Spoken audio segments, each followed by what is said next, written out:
So ayan mga kalodi, magluto tayo ng nilagang baka sa bagong bili natin na pressure cooker mga kalodi, electric pressure cooker.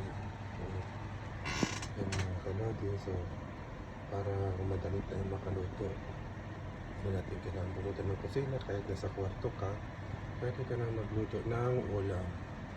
So ayan, unang gamit ko, unang luto ko ng nilagang baka. Sobrang lambot mga kalodi, promise. Talagang lambot ng baka, mga kalodi, kita mo, sobrang lambot ng baka, naihiwa agad siya, diba?